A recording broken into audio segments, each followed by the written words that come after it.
আজ আমি বানাচ্ছি একদম রেস্টুরেন্ট স্টাইলে চিজি হোয়াইট সস পাস্তা। আর বাচ্চা থেকে বড় সবাই কিন্তু আমরা হোয়াইট সস পাস্তা খেতে ভীষণই ভালোবাসি। তাই রেস্টুরেন্টে গিয়ে আমরা হোয়াইট সস পাস্তা অর্ডার করে থাকি, সেটা অনেকটাই দামে। তবে বাড়িতেই খুব সহজ উপায়ে যদি একদম রেস্টুরেন্ট স্টাইলে হোয়াইট সস পাস্তা বানিয়ে ফেলা যায় তাহলে তার কোনো কথাই নেই।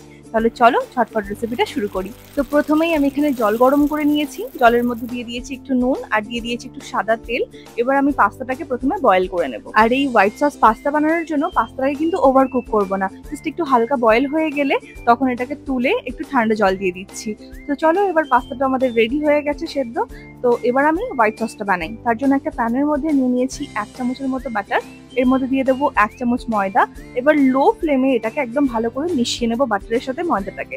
ময়দাটা যখন একদম মেশানো হয়ে যাবে বাটারের সাথে, তখন ময়দাটা একটু লিকুইড হয়ে যাবে, দেখতেই পাচ্ছ। এবার এর মধ্যে আমি দিয়ে দেবো 1 কাপের মতো দুধ। এবার আবারও এটাকে মেশাতে থাকবো যাতে এর মধ্যে কোনো রকম লাম্পস না থাকে। তো এবার দেখতেই পাচ্ছ হোয়াইট সসের কিন্তু কনসিস্টেন্সিটা একটু ঘন হয়ে আসছে। এবার আমি এর মধ্যে একে একে দিয়ে দেবো কিছু মশলা, যেমন এখানে দিয়ে দিচ্ছি আমি একটু মিক্স হার্বস বা অরিগ্যানো চিলি ফ্লেক, দিচ্ছি স্বাদ মতো একটু নুন, এটা কিন্তু একদমই টেস্ট অনুযায়ী দেবে। দিচ্ছি একটু মজারেলা চিজ, কারণ এই হোয়াইট সস পাস্তাতে একটু চিজের পরিমাণটা বেশি হলে সেটা বেশি ভালো লাগে খেতে। এবার এটাকে ভালো করে একটু মিশিয়ে নিচ্ছি, যখন চিজটা দেখো মেল্ট হয়ে গেছে। আর এই পর্যায়ে গ্যাসের ফ্লেমটাকে কিন্তু একদমই লোতে রাখবে।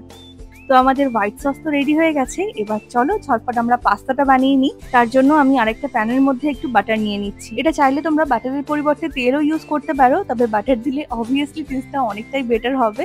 তো এখানে বাটারটা মেল্ট করে নিয়ে এর মধ্যে দিয়ে দেবো আমি বেশ খানিকটার মতো একটু রসুন কুচি। বাটারের মধ্যে রসুনটাকে একটু ভাজা ভাজা করে নেব, তবে খুব বেশি এখানে লালচে করব না। জাস্ট রসুন থেকে একটা সুন্দর স্মেল আসলে তখন এর মধ্যে দিয়ে দেবো একে একে একটু টুকরো করে রাখা পেঁয়াজ। এখানে পছন্দ মতো যে কোনো সবজি তোমরা অ্যাড করতে পারো, যেমন ব্রোকলি, মাশরুম, এগুলো তোমরা অ্যাড করতে পারো। তো আমি এখানে দিয়ে দিয়েছি একটু ক্যাপসিকাম, একটু রেড বেল পেপার, একটু বয়েলড সুইট কর্ন। এবার সবজিগুলোকে একদম হালকা করে সতে করে নিচ্ছি। তারপর এর মধ্যে দিয়ে দেবো আমি একে একে আরো কিছু স্পাইসেস, যেমন এর মধ্যে স্বাদ মতো একটু নুন দিচ্ছি, দিয়ে দেবো একটু অরিগ্যানো, দিয়ে দেবো একটু চিলি ফ্লেক, আর দিয়ে দিচ্ছি এখানে একটু গোলমরিচের গুঁড়ো, আর দিয়ে দেবো সেদ্ধ করে রাখা পাস্তাটা। এবার এই পাস্তাটাকে সবজির সাথে একটু স্টার ফ্রাই করে নিচ্ছি।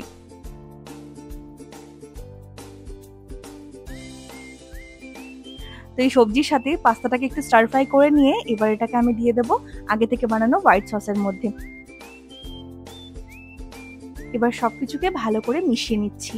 আর এই পাস্তাটাকে আরো বেশি চিজি করার জন্য আমি এখানে দিয়ে দিচ্ছি একটু স্লাইস চিজ। তবে এখানে কিন্তু তোমরা প্রসেস চিজটা দিও না, যেটা আমুলের যে কিউব আসে সেটা এখানে ইউজ করো না, কারণ সেটা একদমই ভালো লাগবে না খেতে। তোমরা মজারেলা বা এই স্লাইস চিজ এগুলোকেই তোমরা ইউজ করো। তো ব্যাস, আমার কিন্তু এখানে হোয়াইট সস পাস্তা একদম রেডি হয়ে গেছে। তো চলো এবার এটাকে সার্ভ করার পালা। হোয়াইট সস পাস্তাটা তোমরা অবশ্যই একবার ট্রাই করে দেখো, ভীষণ ভালো হয় খেতে, রেস্টুরেন্টের থেকেও ভালো হয়, এটুকু আমি বলতে পারি। আর বানানো খুবই সহজ, তোমরা দেখলেই প্রসিডিওরটা। আর তোমরা এখানে পছন্দ মতো যে কোনো সবজি দিয়েই বানাতে পারো। তো কেমন লাগলো আজকের এই হোয়াইট সস পাস্তার রেসিপিটা আমাকে অবশ্যই কমেন্টে জানিও। যদি এরকম আরো নতুন নতুন রেসিপি খুব সহজ উপায় দেখতে চাও, তার জন্য আমার চ্যানেল রিয়াজ ফুড ডায়েরিকে অবশ্যই সাবস্ক্রাইব করে নিও। আজ এইটুকুই, টাটা।